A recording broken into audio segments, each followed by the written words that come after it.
Hello and welcome to GS Varta. Polity lecture series में हम पढ़ रहे हैं president of India.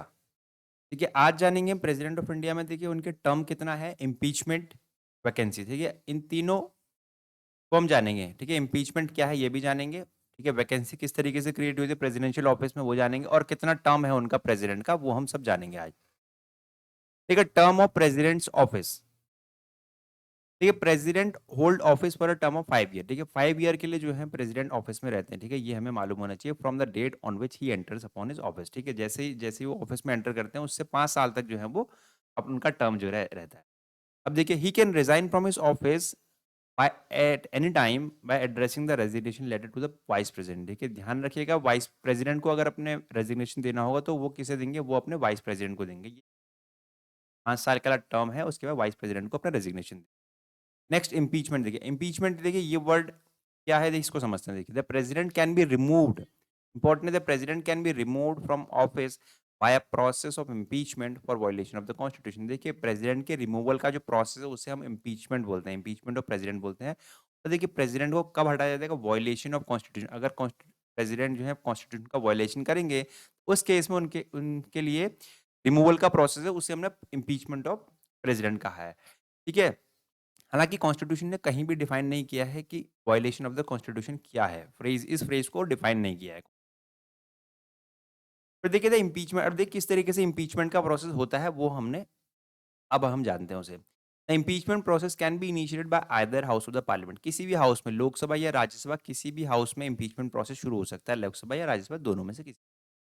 These charges should be signed by 1/4 of the member of the house. ठीक है, यहाँ देखिए, अगर मान लीजिए जिस हाउस ने लोक जिस हाउस मान लीजिए लोकसभा ने चार्ज को लगाया है, तो यहाँ पर क्या होगा, 1/4 मेंबर के क्या होना चाहिए, सिग्नेचर होने चाहिए। 1/4 मेंबर क्या चाहिए, सिग्नेचर चाहिए। ठीक है, 1/4 मेंबर साइन होना चाहिए। ठीक है, जो भी हाउस शुरू करेगा इसको, signed by the 1/4 member of the house.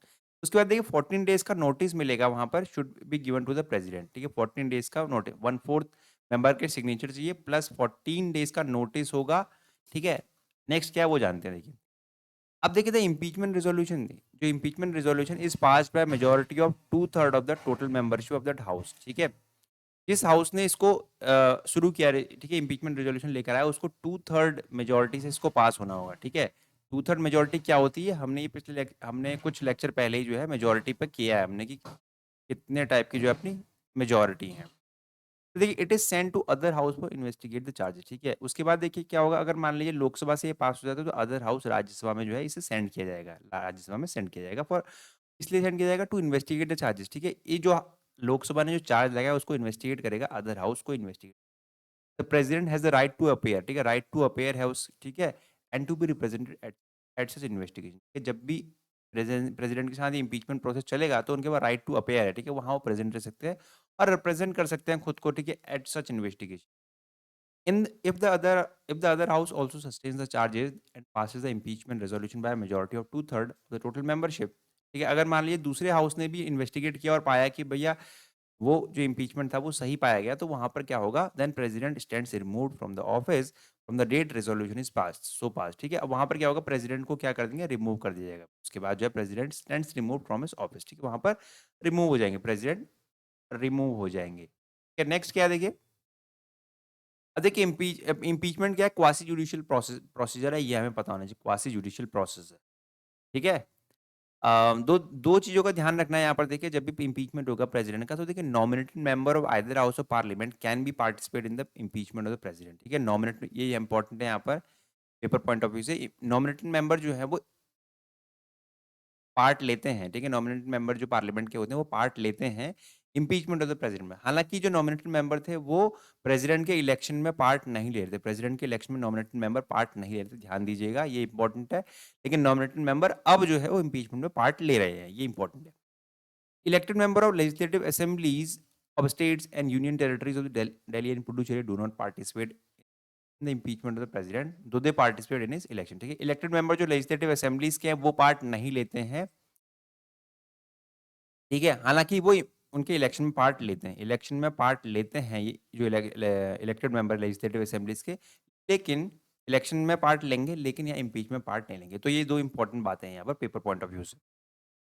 फिर देखिए, वैकेंसी इन प्रेसिडेंट्स ऑफिस, देखिए किस तरीके से वैकेंसी होती है, बनती है प्रेसिडेंट के ऑफिस में। देखिए, या तो उनका टर्म एक्सपायर हो, 5 साल का टर्म जो है एक्सपायर हो जाए, बाय हिज रेजिग्नेशन, या तो उन्होंने रेजिग्नेशन दिया हो, या removal by the process of impeachment, या इम्पीचमेंट की प्रोसेस उनका रिमूवल हो, या बाय हिज डेथ, ठीक है, या ऑफिस में उनकी डेथ हो जाए, इस तरीके से, ठीक है। Otherwise for example when he becomes disqualified to hold office और when he is elected, election is declared void, ठीक है।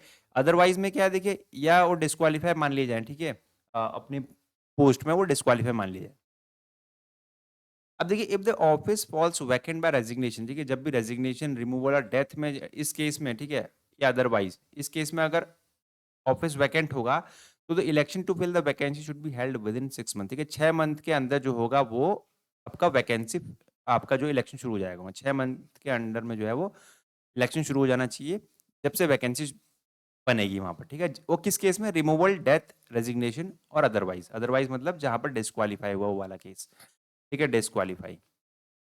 उसके बाद देखिए क्या है, when a vacancy occurs in his office of the president due to resignation, removal, death और otherwise, vice president act as the president until a new president is elected. देखिए, जब भी प्रेसिडेंट जो है वो, इस केस में प्रेसिडेंट की प्रेसिडेंट वैकेंट है, वहाँ पर ऑफिस वैकेंट है, जैसे रेजिग्नेशन, रिमूवल, डेथ और अदरवाइज वाले केस में, तो यहाँ पर वीपी तब तक काम संभालेंगे, वाइस प्रेसिडेंट जो है जब तक नए प्रेसिडेंट ना आ जाए, काम को संभालेंगे।